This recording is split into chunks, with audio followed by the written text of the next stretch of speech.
The Curious Case of Benjamin Button by F. Scott Fitzgerald. Section 1. Chapter 1. As long ago as 1860, it was the proper thing to be born at home.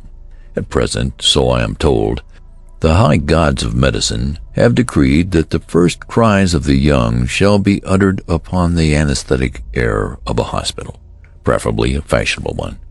So young Mr. and Mrs. Roger Button were 50 years ahead of style when they decided one day in the summer of 1860 that their first baby should be born in a hospital. Whether this anarchism had any bearing upon the astonishing history I am about to set down will never be known. I shall tell you what occurred and let you judge for yourself. The Roger Buttons held an enviable position, both social and financial, in the antebellum Baltimore. They were related to the this family and that family, which, as every Southerner knew, entitled them to membership in that enormous peerage which largely populated the Confederacy. This was the first experience with the charming old custom of having babies. Mr. Button was naturally nervous. He hoped it would be a boy so that he could be sent to Yale College in Connecticut, at which institution Mr. Button himself had been known for 4 years by the somewhat obvious nickname of Cuff. On the September morning consecrated to the enormous event, he arose nervously at 6 o'clock, dressed himself, adjusted an impeccable stock, and hurried forth through the streets of Baltimore to the hospital to determine whether the darkness of the night had borne in any new life upon its bosom. When he was approximately 100 yards from the Maryland Private Hospital for Ladies and Gentlemen, he saw Dr. Keene, the family physician, descending the front steps, rubbing his hands together with a washing movement, as all doctors are required to do by the unwritten ethics of their profession. Mr. Roger Button, the president of Roger Button & Company, Wholesale Hardware, began to run toward Dr. Keene with much less dignity than was expected from a Southern gentleman of that picturesque period. "Dr. Keene," he called. "Dr. Keene." The doctor heard him, faced around, and stood waiting, a curious expression settling on his harsh, medicinal face as Mr. Button drew near. "What happened?" demanded Mr. Button as he came up in a gasping rush. "What was it? How is she? A boy? Who is what?" "Talk sense," said Dr. Keene sharply. He appeared somewhat irritated. "Is the child born?" begged Mr. Button. Dr. Keene frowned. "Why, yes, I suppose, after fashion." Again he threw a curious glance at Mr. Button. "Is my wife all right?" "Yes." "Is it a boy or girl?" "Here now," cried Dr. Keene in a perfect passion of irritation. "I'll ask you to go and see for yourself." "Outrageous!"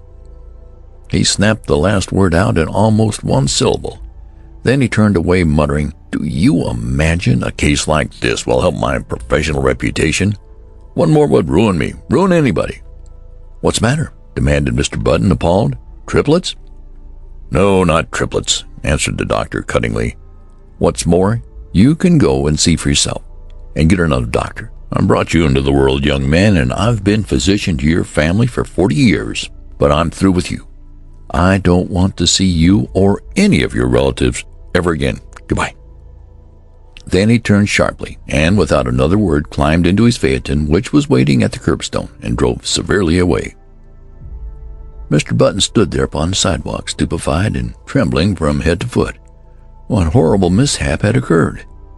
He had suddenly lost all desire to go into the Maryland Private Hospital for Ladies and Gentlemen. It was with the greatest difficulty that a moment later he forced himself to mount the steps and enter the front door. A nurse was sitting behind a desk in the opaque gloom of the hall. Swallowing his shame, Mr. Button approached her. "Good morning," she remarked, looking up at him pleasantly. "Good morning. I'm Mr. Button."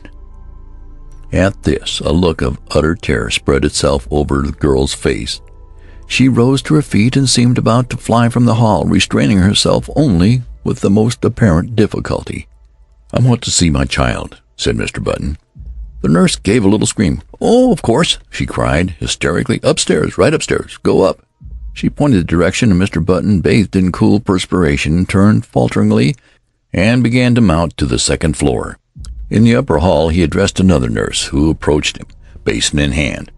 "I'm Mr. Button," he managed to articulate. "I want to see my—" Clank. The basin clattered to the floor and rolled in the direction of the stairs. Clank, clank. It began a methodical descent, as if sharing in the general terror which this gentleman provoked. "I want to see my child," Mr. Button almost shrieked. He was on the verge of collapse. Clank. The basin reached the first floor. The nurse regained control of herself and threw Mr. Button a look of hearty contempt. "All right, Mr. Button," she agreed in a hushed voice. "Very well. But if you knew what a state it's put us all in this morning, it's perfectly outrageous. The hospital will never have a ghost of a reputation after—" "Hurry," he cried hoarsely. "I can't stand this." "Come this way, then, Mr. Button." He dragged himself after her. At the end of a long hallway they reached a room from which proceeded a variety of howls. Indeed, a room which in later parlance would have been known as the crying room. They entered. "Well," gasped Mr. Button, "which is mine?" "There," said the nurse. Mr. Button's eyes followed her pointing finger, and this is what he saw. Wrapped in a voluminous white blanket and partially crammed into one of the cribs, there sat an old man, apparently about 70 years of age. His sparse hair almost white, and from his chin dripped a long smoke-colored beard, which waved absurdly back and forth, fanned by the breeze coming in at the window. He looked up at Mr. Button with dim, faded eyes, in which lurked a puzzled question. "Am I mad?" thundered Mr. Button, his terror resolving into rage. "Is this some ghastly hospital joke?" "Doesn't seem like a joke to us," replied the nurse severely, "and I don't know whether you're mad or not, but that is most certainly your child." The cool perspiration redoubled on Mr. Button's forehead. He closed his eyes, and then, opening them, looked again. There was no mistake. He was gazing at a man of 70, a baby of 70, a baby whose feet hung over the sides of the crib in which it was reposing. The old man looked placidly from one to the other for a moment, and then suddenly spoke in a cracked and ancient voice. "Are you my father?" he demanded. Mr. Button and the nurse stared violently. "Because if you are," went on the old man querulously, "I wish you'd get me out of this place, or at least get them to put a comfortable rocker in here." "Where in God's name did you come from? Who are you?" burst out Mr. Button frantically. "Can't tell you exactly who I am," replied the querulous swine, "because I've only been born a few hours, but my last name is certainly Button." "You lie. You're an impostor." The old man turned wearily to the nurse. "Nice way to welcome a newborn child," he complained in a weak voice. "Tell him he's wrong, why don't you?" "You're wrong, Mr. Button," said the nurse severely. "This is your child, and you have to make the best of it. We're going to ask you to take him home with you as soon as possible, sometime today." "Home?" repeated Mr. Button incredulously. "Yes, we can't have him here. We really can't, you know." "I'm right glad of it," whined the old man. "This is a fine place to keep a youngster of quiet taste. With all this yelling and howling, I would be able to get a wink of sleep. I ask for something to eat." Here his voice rose to a shrill rise of protest. "And they brought me a bottle of milk." Mr. Button sank down upon the chair near his son and concealed his face in his hands. "My heavens," he murmured in an ecstasy of horror. "What will people say? What must I do?" "You'll have to take him home," insisted the nurse, "immediately." A grotesque picture formed itself with dreadful clarity before the eyes of the tortured man, a picture of himself walking through the crowded streets of the city with this appalling apparition stalking by his side. Can't, he moaned. People would stop to speak to him, and what was he going to say? He would have to introduce this septuagenarian. "This is my son, born early this morning." And then the old man would gather his blanket around him, and they would plod on, past the bustling stores, the slave market. For a dark instant, Mr. Button wished passionately that his son was black. Past the luxurious houses of the residential district, past the home for the aged. "Come, pull yourself together," commanded the nurse. "See here," the old man announced suddenly, "if you think I'm going to walk home in this blanket, you're entirely mistaken. Babies always have blankets." With a malicious cackle, the old man held up a small, white swaddling garment. "Look, this is what they had ready for me." "Babies always wear these," said the nurse primly. "Well," said the old man, "this baby's not going to wear anything in about 2 minutes. This blanket itches. They might at least have given me a sheet." Keep it on," said Mr. Button hurriedly. He turned to the nurse. "What'll I do?" "Go downtown and buy your son some clothes." Mr. Button's son's voice followed him down the hall. "And a cane, Father. I want to have a cane." Mr. Button banged the outer door savagely. Chapter 2. Good morning," Mr. Button said nervously to the clerk in the Chesapeake Dry Goods Company. "I want to buy some clothes for my child." "How old is your child, sir?" "About 6 hours," answered Mr. Button with due consideration. "Baby supply department in the rear." I'm not sure that's what I want." He's an unusually large-sized child. Exceptionally large. They have the largest children's sizes." "Where's the boys' department?" inquired Mr. Button, shifting his ground desperately. He felt that the clerk must surely scent his shameful secret. "Right here." "Well," he hesitated. The notion of dressing his son in men's clothes was repugnant to him. If, say, he could only find a very large boy's suit, he might cut off the long and awful beard, dye the white hair brown, and thus manage to conceal the worst and to retain something of his own self-respect, not to mention his position in Baltimore society. But a frantic inspection of the boys' department revealed no suits to fit the newborn Button. He blamed the store, of course. In such cases, it is the thing to blame the store. "How old did you say that boy of yours was?" demanded the clerk curiously. "He's 16. "Oh, I beg your pardon. I thought you said 6 hours. You'll find the youth department in the next aisle." Mr. Button turned miserably away. Then he stopped, brightened, and pointed his finger toward a dress dummy in the window display. "There," he exclaimed. "I'll take that suit. Out on the dummy." The clerk stared. "Why," he protested, "that's not a child's suit. At least it is. But it's for fancy dress. You could wear it yourself." "Wrap it up," insisted his customer nervously. "That's what I want." The astonished clerk obeyed. Back at the hospital, Mr. Button entered the nursery and almost threw the package at his son. "Here's your clothes," he snapped out. The old man untied the package and viewed its contents with a quizzical eye. "It looks sort of funny to me," he complained. "I don't want to be made a monkey of." "You made a monkey of me," retorted Mr. Button fiercely.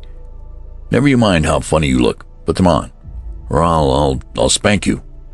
He swallowed uneasily at the penultimate word, feeling nervously that it was the proper thing to say. "All right, Father." This was a grotesque simulation of final respect. "You've lived longer, you know best, just as you say." As before, the sound of word "Father" caused Mr. Button to start violently. "And hurry." "I'm hurrying, Father." When his son was dressed, Mr. Button regarded him with depression. The costume consisted of dotted socks, pink pants, and a belted blouse, with a wide white collar. Over the latter waved the long whitish beard, drooping almost to the waist. The effect was not good. "Wait." Mr. Button seized a hospital shears, and with 3 quick snips, amputated a large section of the beard. But even with this improvement, the ensemble fell far short of perfection. The remaining brush of scraggly hair, the watery eyes, the ancient teeth, seemed oddly out of tone with the gaiety of the costume. Mr. Button, however, was obdurate. He held out his hand. "Come along," he said sternly. His son took the hand trustingly. "When are you going to call me, Dad?" he quavered as they walked from the nursery. "Just Baby for a while. Do you think of a better name?" Mr. Button grunted. "I don't know," he answered harshly. "Think we'll call you Methuselah." Chapter 3. Even after the new addition to the Button family had had his hair cut short and then dyed to a sparse, unnatural black, had had his face shaved so close that it glistened, and had been attired in small boy clothes made to order by a flabbergasted tailor, it was impossible for Button to ignore the fact that his son was an excuse for a first family baby. Despite his aged stoop, Benjamin Button, for that was his name they called him instead of by the appropriate but invidious Methuselah, was 5 feet 8 inches tall. His clothes did not conceal this, nor did the clipping and dyeing of his eyebrows disguise the fact that the eyes under were faded and watery and tired.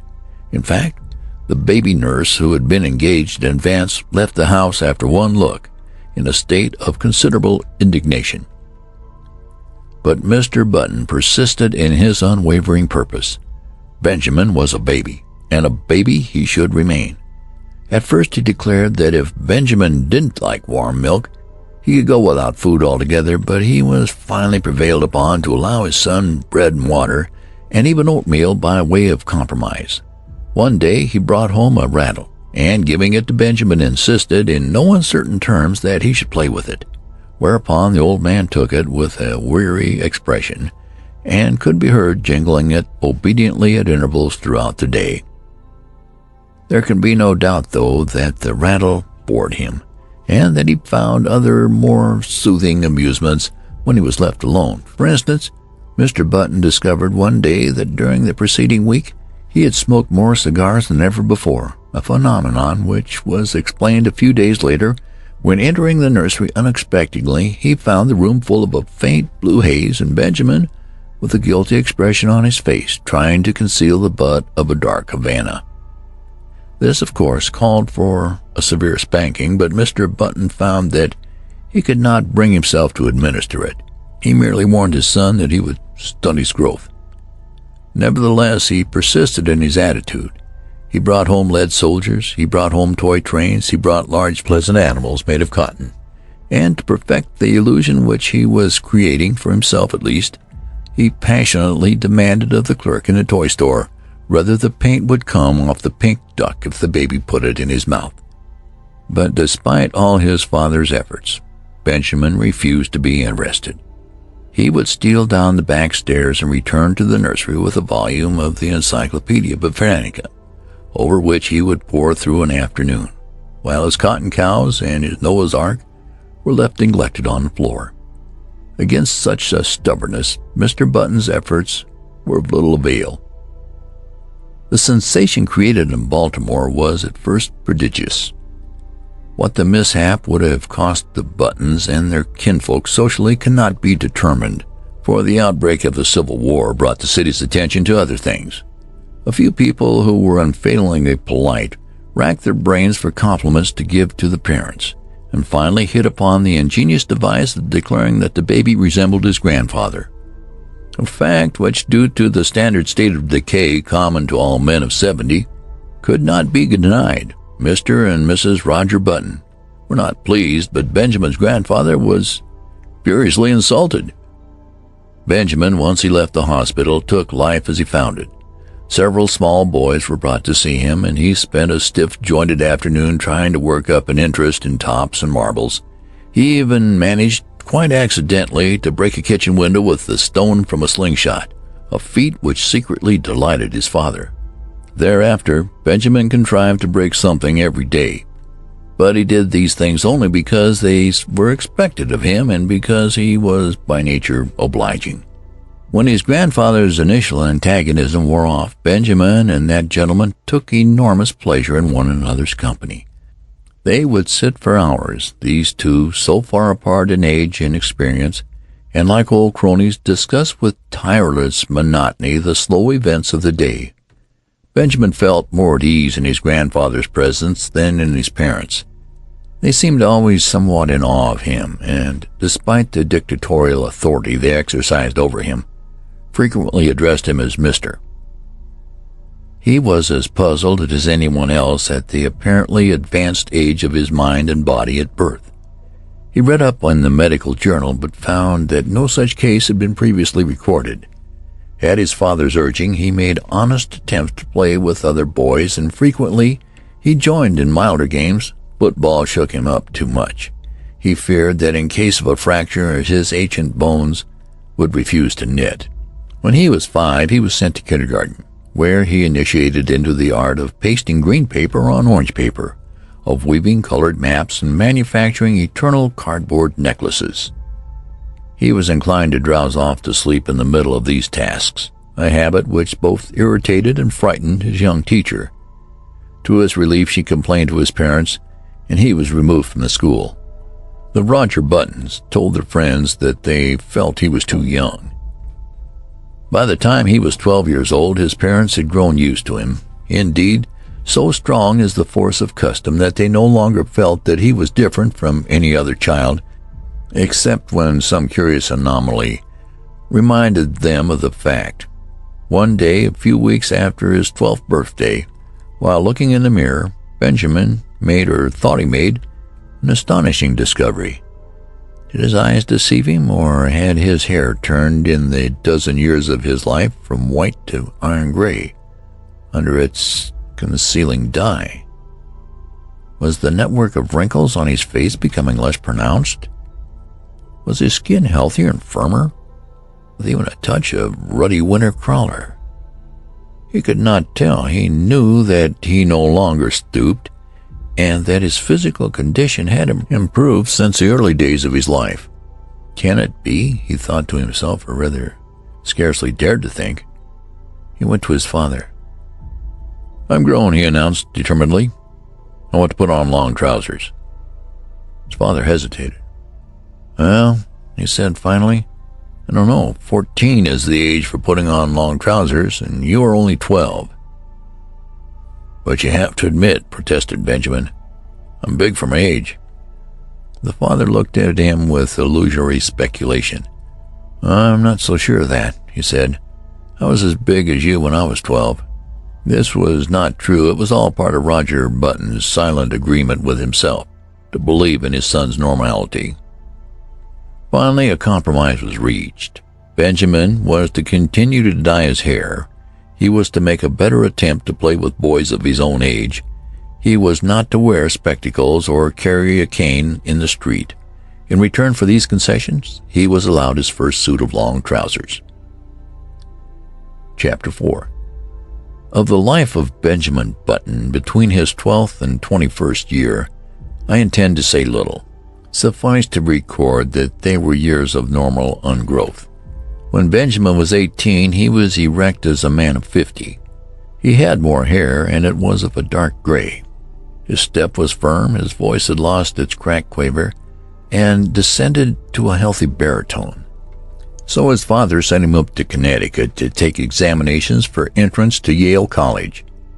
Benjamin passed his examinations and became a member of the freshman class.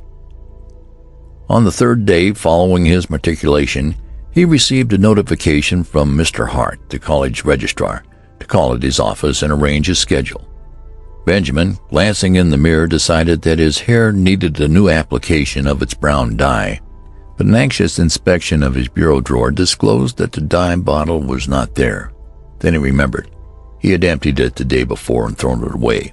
He was in a dilemma. He was due at the registrar's in 5 minutes. There seemed to be no help for it. He must go as he was. He did. "Good morning," said the registrar politely. "You've come to inquire about your son." "Why, as a matter of fact, my name's Button," began Benjamin, but Mr. Hart cut him off. "Very glad to meet you, Mr. Button. I'm expecting your son here any minute." "That's me," burst out Benjamin. "I'm a freshman." "What? I'm a freshman? Surely you're joking." "Not at all." The registrar frowned and glanced at a card before him. Why, I have Mr. Benjamin Button's age down as 18. That's my age, asserted Benjamin, flushing slightly. The registrar eyed him wearily. Now, surely, Mr. Button, you don't expect me to believe that. Benjamin smiled wearily. I'm 18, he repeated. The registrar pointed sternly at the door. Get out, he said. Get out of college and get out of town. You are a dangerous lunatic. I'm 18.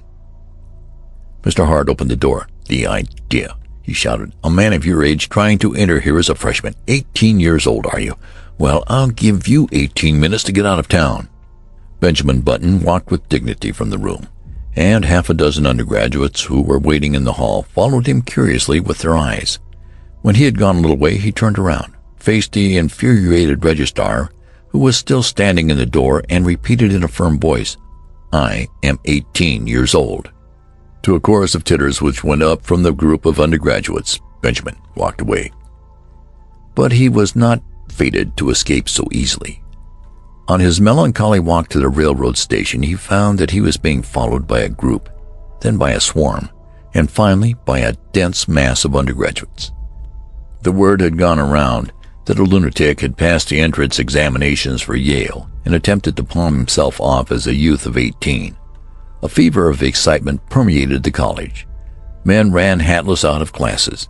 The football team abandoned its practice and joined the mob. Professors' wives with bonnets awry and bustles out of position ran shouting after the procession, from which proceeded a continual succession of remarks aimed at the tender sensibilities of Benjamin Button. He must be a wandering Jew. He ought to go to prep school at his age. Look at the infant prodigy. He thought this was the old man's home. Go up to Harvard.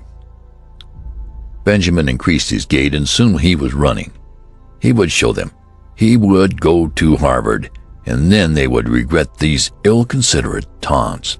Safely on the train for Baltimore, he put his head from the window. You'll regret this, he shouted. Ha ha, the undergraduates laughed. Ha ha ha. It was the biggest mistake that Yale College had ever made. Chapter 5. In 1880, Benjamin Button was 20 years old, and he signaled his birthday by going to work for his father in Roger Button and Company Wholesale Hardware. It was in the same year that he began going out socially. That is, his father insisted on taking him to several fashionable dances. Roger Button was now 50, and he and his son were more and more compatible. In fact, since Benjamin had ceased to dye his hair, which was still grayish, they appeared about the same age, and could have passed for brothers. One night in August they got into the phaeton, attired in their full-dress suits, and drove out to a dance at the Shelbans' Country Club, situated just outside of Baltimore. It was a gorgeous evening. A full moon drenched the road to the lusterless color of platinum, and late-blooming harvest flowers breathed into the motionless air aromas that were like low, half-heard laughter. The open country, carpeted for rods around with bright wheat, was translucent as in the day. It was almost impossible not to be affected by the sheer beauty of the sky. Almost. There's a great future in the dry goods business, Roger Button was saying. He was not a spiritual man. His aesthetic sense was rudimentary. Old fellows like me can't learn new tricks, he observed profoundly. It's you youngsters with energy and vitality that have the great future before you. Far up the road, the lights of the Shelbans' country house drifted into view, and presently there was a singing sound that crept persistently toward them. It might have been the fine plaint of violins or the rustle of the silver wheat under the moon. Pulled up behind a handsome brougham, whose passengers were disembarking at the door, a lady got out, then an elderly gentleman, then another young lady, beautiful as sin. Benjamin started. An almost chemical change seemed to dissolve and recompose the very elements of his body. A rigor passed over him, blood rose into his cheeks, his forehead, and there was a steady thumping in his ears. It was first love. The girl was slender and frail, with hair that was ashen under the moon and honey-colored under the sputtering gas lamps of the porch. Over her shoulders was thrown a Spanish mantilla of softest yellow, butterflied in black. Her feet were glittering buttons at the hem of her bustled dress. Roger Button leaned over his son. "That," he said, "is young Hildegarde Montcalf, the daughter of General Montcalf." Benjamin nodded coldly. "Pretty little thing," he said indifferently. But when the boy had led the buggy away, "Dad, you might introduce me to her." They approached a group of which Miss Montcalf was the center. Reared in the old tradition, she curtsied low before Benjamin. Yes, he might have a dance. He thanked her and walked away, staggered away. The interval until the time for his turn should arrive dragged itself out interminably. He stood close to the wall, silent, inscrutable, watching with murderous eyes the young bloods as they eddied around Hildegarde Montcalf, passionate admiration in their faces. How obnoxious they seemed to Benjamin, how intolerably rosy. Their curling brown whiskers aroused in him a feeling equivalent to indigestion. But when his own time came, and he drifted with her out upon the changing floor, to the music of the latest waltz from Paris, his jealousies and anxieties melted from him like a mantle of snow. Blind with enchantment, he felt that life was just beginning. "You and your brother got here just as we did, didn't you?" asked Hildegarde, looking up at him with eyes that were like bright blue enamel. Benjamin hesitated. If she took him for his father's brother, would it be best to enlighten her? He remembered his experience at Yale, so he decided against it. It would be rude to contradict a lady. It would be criminal to mar this exquisite occasion with the grotesque story of his origin. Later, perhaps. So he nodded, smiled, listened, was happy. "I like men of your age," Hildegarde told him. "Young boys are so idiotic. They tell me how much champagne they drink at college and how much money they lose playing cards. Men of your age know how to appreciate women." Benjamin felt himself on the verge of a proposal. With an effort, he choked back the impulse. "You're just the romantic age," she continued. 50, 25 is too worldly wise. 30 is apt to be pale from overwork. 40 is the age of long stories that take a whole cigar to tell. 60 is too near 70. But 50 is the mellow age. I love 50. 50 seemed to Benjamin a glorious age. He longed passionately to be 50. "I've always said," went on Hildegarde, "that I'd rather marry a man of 50 and be taken care of than marry a man of 30 and take care of him." Benjamin, the rest of the evening, was bathed in honey-colored mist. Hildegarde gave him 2 more dances, and they discovered that they were marvelously in accord on all the questions of the day. She was to go driving with him on the following Sunday, and then they would discuss all their questions further. Going home in the phaeton just before the crack of dawn, when the first bees were humming and the fading moon glimmered in the cool dew, Benjamin knew vaguely that his father was discussing wholesale hardware. "And what do you think should merit our biggest attention after hammers and nails?" the elder Button was saying. "Love," replied Benjamin, absent-mindedly. "Lugs," exclaimed Roger Button. "Why, I've just covered the question of lugs."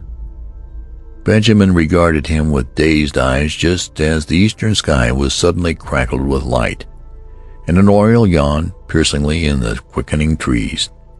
When 6 months later the engagement of Miss Hildegarde Montcalf to Mr. Benjamin Button was made known, I say made known, for General Montcalf declared he would rather fall upon his sword than announce it, the excitement in Baltimore society reached a feverish pitch. The almost forgotten story of Benjamin's birth was remembered and sent out upon the winds of scandal in picturesque and incredible forms.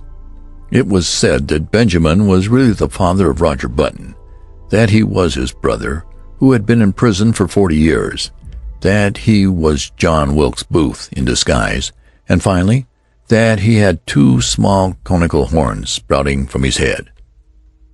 The Sunday supplements of the New York papers played up the case with fascinating sketches, which showed the head of Benjamin Button attached to a fish, to a snake, and finally to a body of solid brass.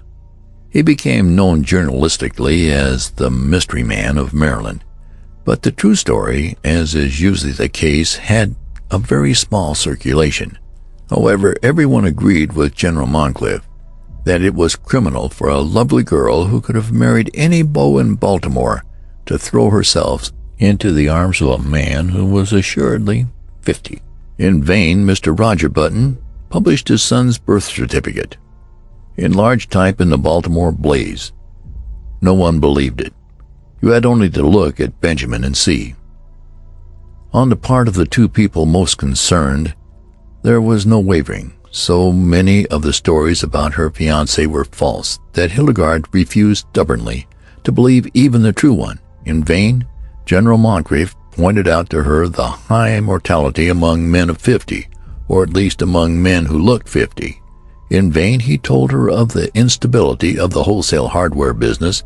Hildegarde had chosen to marry for mellowness, and marry she did. Chapter 7. In one particular, at least, the friend of Hildegarde Moncrief were mistaken. The wholesale hardware business prospered amazingly.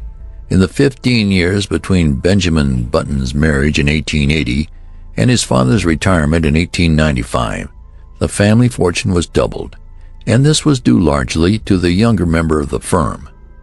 Needless to say, Baltimore eventually received the couple to its bosom. Even old General Moncrief became reconciled to his son-in-law when Benjamin gave him the money to bring out his History of the Civil War in 20 volumes, which had been refused by 9 prominent publishers. In Benjamin himself, 15 years had wrought many changes. It seemed to him that the blood flowed with new vigor through his veins.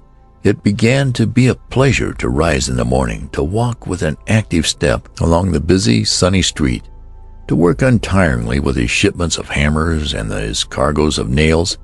It was in 1890 that he executed his famous business coup. He brought up the suggestion that all nails used in nailing up the boxes in which nails were shipped are the property of the shippee.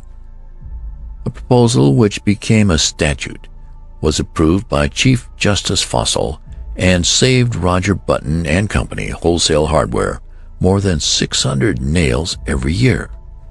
In addition, Benjamin discovered that he was becoming more and more attracted by the gay side of life. It was typical of his growing enthusiasm for pleasure that he was the first man of the city of Baltimore to own and run an automobile. Meeting him on the street, his contemporaries would stare enviously at the picture he made of health and vitality. "He seems to grow younger every year," they would remark, and if old Roger Benjamin, now 65 years old, had failed at first to give a proper welcome to his son, atoned at last by bestowing on him what amounted to adulation. And here we come to an unpleasant subject which it will be well to pass over as quickly as possible. There was only one thing that worried Benjamin Button.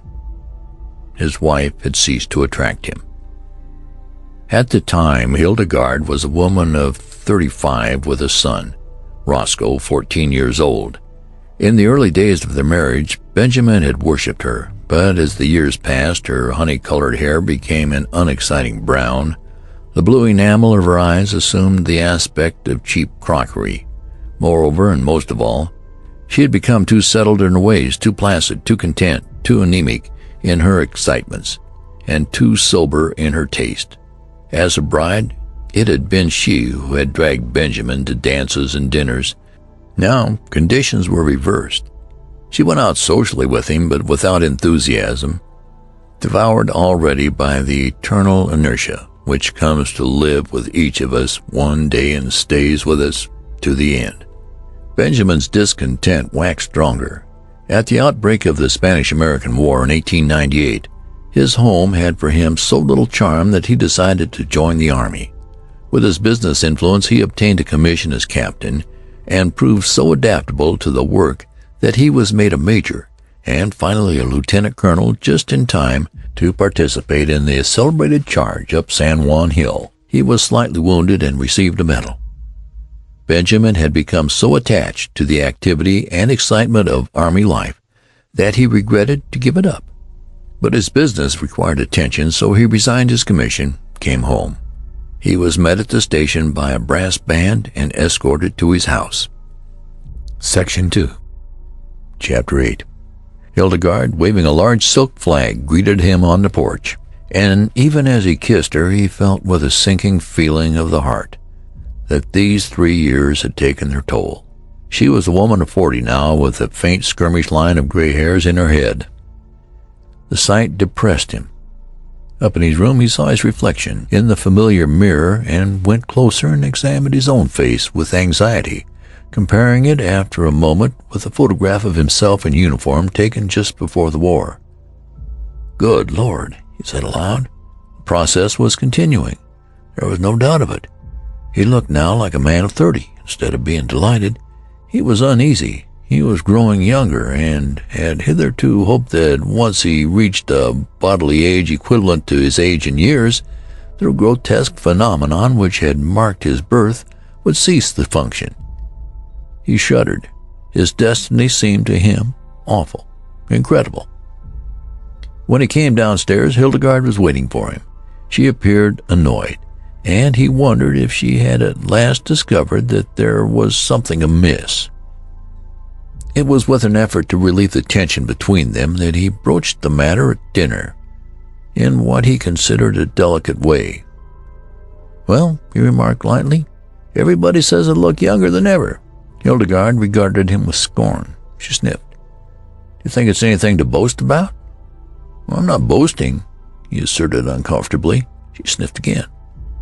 "The idea," she said, and after a moment, "I should think you'd have enough pride to stop it." "How can I?" he demanded. "I'm not going to argue with you," she retorted. "But there's a right way of doing things and a wrong way. If you've made up your mind to be different from everyone else, I don't suppose I can stop you, but I really don't think it's very considerate." "But Hildegard, I can't help it." "You can too. You're simply stubborn. You think you don't want to be like anyone else. You always have been that way, and you always will be. But just think how it would be if everyone else looked at things as you do. What would the world be like?"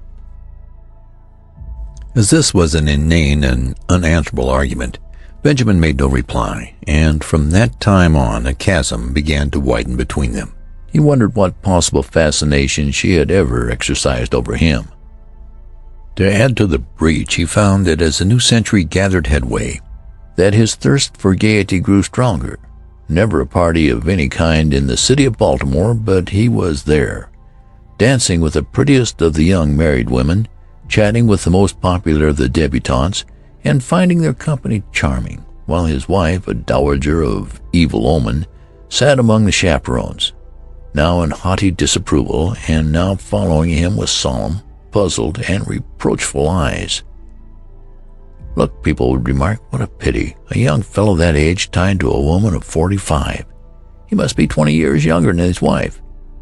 They had forgotten, as people invariably forget, that back in 1880 their mammas and papas had also remarked about this same ill-matched pair. Benjamin's growing unhappiness at home was compensated for by his many new interests. He took up golf and made a great success of it. He went in for dancing. In 1906 he was an expert at the Boston, and in 1908 he was considered proficient at the Maxine, while in 1909 his Castle Walk was the envy of every young man in town. His social activities, of course, interfered to some extent with his business, but then he had worked hard at wholesale hardware for 25 years and felt that he could soon hand it on to his son Roscoe, who had recently graduated from Harvard. He and his son, in fact, were often mistaken for each other. This pleased Benjamin. He soon forgot the insidious fear which had come over him on his return from the Spanish-American War, and grew to take a naive pleasure in his appearance. There was only one fly in the delicious ointment. He hated to appear in public with his wife. Hildegard was almost 50, and the sight of her made him feel absurd. Chapter 9. One September day in 1910, few years after Roger Button and Company Wholesale Hardware had been handed over to young Roscoe Button, a man apparently about 20 years old, entered himself as a freshman at Harvard University in Cambridge. He did not make the mistake of announcing that he would never see 50 again, nor did he mention the fact that his son had been graduated from the same institution 10 years before. He was admitted and almost immediately attained a prominent position in the class, partially because he seemed a little older than the other freshmen, whose average age was about 18. But his success was largely due to the fact that in the football game with Yale he played so brilliantly, with so much dash, and with such a cold, remorseless anger that he scored 7 touchdowns and 14 field goals for Harvard, and caused one entire 11 of Yale men to be carried singly away from the field, unconscious. He was the most celebrated man in college. Strange to say, in his third or junior year, he was scarcely able to make the team. Coaches said that he had lost weight, and it seemed to the more observant among them that he was not quite as tall as before. He made no touchdowns, indeed. He was retained on the team chiefly in hope that his enormous reputation would bring terror and disorganization to the Yale team. In his senior year, he did not make the team at all. He had grown so slight and frail that one day he was taken by some sophomores for freshmen, an incident which humiliated him terribly. He became known as something of a prodigy, a senior who was surely no more than 16, and he was often shocked at the worldliness of some of his classmates. His studies seemed harder to him. He felt that they were too advanced. He heard his classmates speak of St. Midas, the famous preparatory school at which so many of them had prepared for college, and he determined after his graduation to enter himself at St. Midas, where the sheltered life among boys his own size would be more congenial to him. Upon his graduation in 1914, he went home to Baltimore with his Harvard diploma in his pocket. Hildegard was now residing in Italy, so Benjamin went to live with his son Roscoe. But though he was welcomed in a general way, there was obviously no heartiness in Roscoe's feeling toward him. There was even perceptible a tendency on his son's part to think that Benjamin was, as he moped about the house in adolescent mooniness, was somewhat in the way. Roscoe was married now and prominent in Baltimore life, and he wanted no scandal to creep out in connection with his family. Benjamin, no longer persona grata with the debutantes and younger college set, found himself much left done, except for the companionship of 3 or 4 15-year-old boys in the neighborhood. His idea of going to St. Midas's school recurred to him. "Say," said Roscoe one day, "I've told you over and over that I want to go to prep school." "Well, go then," replied Roscoe shortly. The matter was distasteful to him, and he wished to avoid a discussion. "I can't go alone," said Benjamin helplessly. "You'll have to enter me and take me up there." "I haven't got time," declared Roscoe abruptly. His eye narrowed, and he looked uneasily at his father. "As a matter of fact," he added, "you better not go on with this business much longer. You better pull up short. You better, He paused, and his face crimsoned as he sought for words. "You better turn right around and start back the other way. This has gone too far to be a joke. It isn't funny any longer. You behave yourself." Benjamin looked at him on the verge of tears. "And another thing," continued Roscoe, "when visitors are in the house, I want you to call me Uncle. Not Roscoe, but Uncle. Do you understand? It looks absurd for a boy of 15 to call me by my first name. Perhaps you'd better call me Uncle all the time, so he'll get used to it." With a harsh look after his father, Roscoe turned away. Chapter 10. At the termination of his interview, Benjamin wandered dismally upstairs and stared at himself in a mirror. He had not shaved for 3 months. but it could find nothing on his face but a faint white down with which it seemed unnecessary to meddle. When he had first come home from Harvard, Roscoe had approached him with the proposition that he should wear eyeglasses and imitation whiskers glued to his cheeks, and it had seemed for a moment that the farce of his early years was to be repeated. But whiskers had itched and made him ashamed. He wept, and Roscoe had reluctantly relented. Benjamin opened a book of boys' stories, the Boy Scouts in Bimini Bay, and began to read. But he found himself thinking persistently about the war. American had joined the Allies' cause during the preceding month, and Benjamin wanted to enlist. But alas, 16 was the minimum age, and he did not look that old. His true age, which was 57, would have disqualified him anyway. There was a knock at the door, and a butler appeared with a letter bearing a large official legend in the corner and addressed to Mr. Benjamin Button. Benjamin tore it open eagerly, and read the enclosure with delight. It informed him that many reserve officers who had served in the Spanish-American War were being called back into service with a higher rank, and it enclosed his commission as Brigadier General in the United States Army, with orders to report immediately. Benjamin jumped to his feet, fairly quivering with enthusiasm. This was what he had wanted. He seized his cap, and 10 minutes later he had entered a large tailoring establishment on Charles Street and asked in his uncertain treble to be measured for a uniform. "Want to play soldier, Sonny?" demanded the clerk casually. Benjamin flushed. "Say, never mind what I want," he retorted angrily. "My name's Benjamin, and I live on Mount Vernon Place, so you know I'm good for it." "Well," admitted the clerk hesitantly, "if you're not, I guess your daddy is all right." Benjamin was measured, and a week later his uniform was completed. He had difficulty in obtaining the proper general's insignia because the dealer kept insisting to Benjamin that a nice VWCA badge would look just as well and be much more fun to play with. Saying nothing to Roscoe, he left the house one night and proceeded by train to Camp Mosby in South Carolina, where he was to command an infantry brigade. On a sultry April day he approached the entrance to the camp, paid off the taxicab which had brought him from the station, and turned to the sentry on guard. "Get someone to handle my luggage," he said briskly. The sentry eyed him reproachfully. "Say," he remarked, "where you going with the general dud, Sonny?" Benjamin, veteran of the Spanish-American War, whirled upon him with fire in his eye, but with, alas, a changing, treble voice. "Come to attention," he tried to thunder. He paused for breath. Then suddenly he saw the sentry snap his heels together and bring his rifle to the present. Benjamin concealed a smile of gratification, but when he glanced around his smile faded.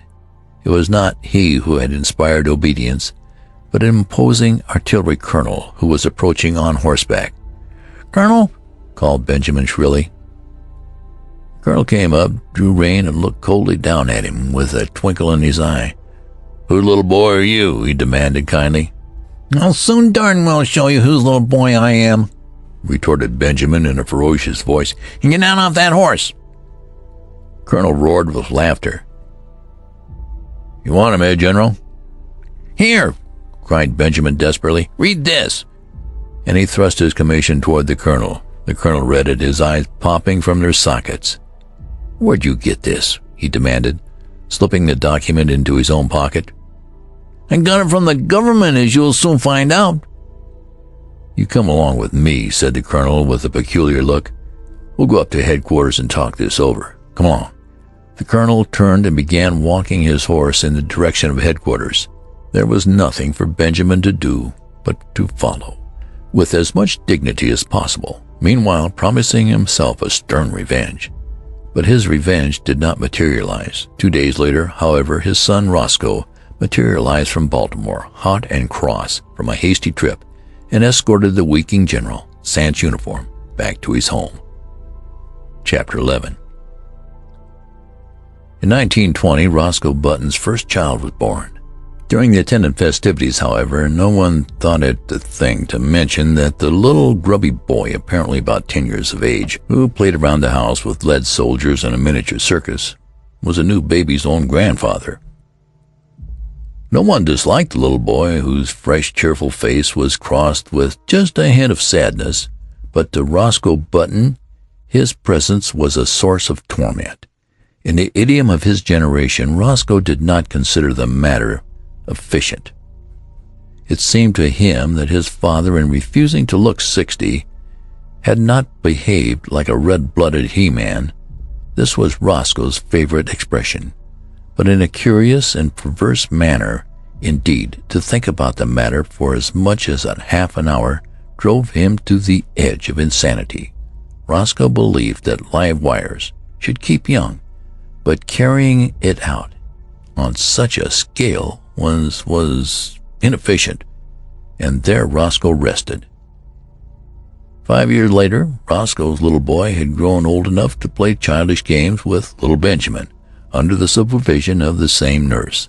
Roscoe took them both to kindergarten on the same day, and Benjamin found that playing with little strips of colored paper, making mats and chains and curious and beautiful designs, was the most fascinating game in the world.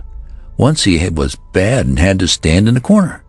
Then he cried, but for the most part there were gay hours in the cheerful room, with the sunlight coming in the windows and Miss Bailey's kind hand resting for a moment now and then in his tousled hair.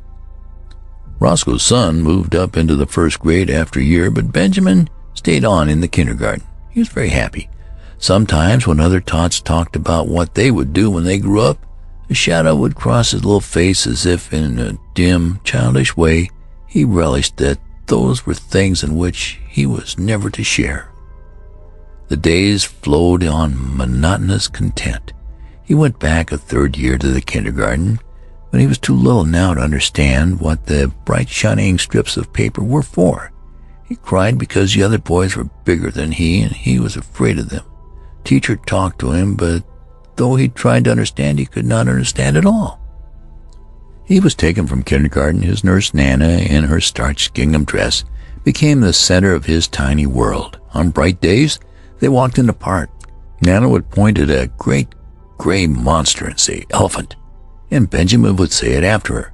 And when he was being undressed for bed that night, he would say it over and over aloud to her, "Elephant, elephant, elephant." Sometimes Nana let him jump on the bed, which was fun, because if you sat down exactly right, it would bounce you up on your feet again. And if you said, "ah," for a long time while you jumped, you got a very pleasing broken vocal effect. He loved to take a big cane from the hat rack and go around hitting chairs and tables with it and saying, "Fight, fight, fight." When there were people there, the old ladies would cluck at him, which interested him, and the young ladies would try to kiss him, which he submitted to with mild boredom. And when the long day was done at 5 o'clock, he would go upstairs with Nana and be fed an oatmeal and nice, soft, mushy food with a spoon. There were no troublesome memories in his childish sleep. No token came to him of his brave days at college, of the glittering years when he flustered the hearts of many girls. There were only the white, safe walls of his crib, and Nana, and a man who came to see him sometimes, and a great big orange ball that Nana pointed at just before his twilight bed hour and called the sun. When the sun went, his eyes were sleepy. There were no dreams to haunt him. The past, the wild charge at the head of his men up San Juan Hill, the first years of his marriage when he worked late into the summer dusk down in the busy city for young Hildegard, whom he loved, the days before that when he sat smoking far into the night in the gloomy old Button house on Monroe Street with his grandfather, all those had faded, like the substantial dreams from his mind, as though they had never been. He did not remember. He did not remember clearly whether the milk was warm or cool at his last feeding, or how the days passed. There was only his crib and Nana's familiar presence, and then he remembered nothing. When he was hungry, he cried. That was all. Through the noons and nights he breathed, and over him there were soft mumblings and murmurings that he scarcely heard. and faintly differentiated smells and light and darkness. It was all dark, and his white crib and the dim faces that moved above him, and the warm, sweet aroma of the milk faded out altogether from his mind. End of the Curious Case of Benjamin Button.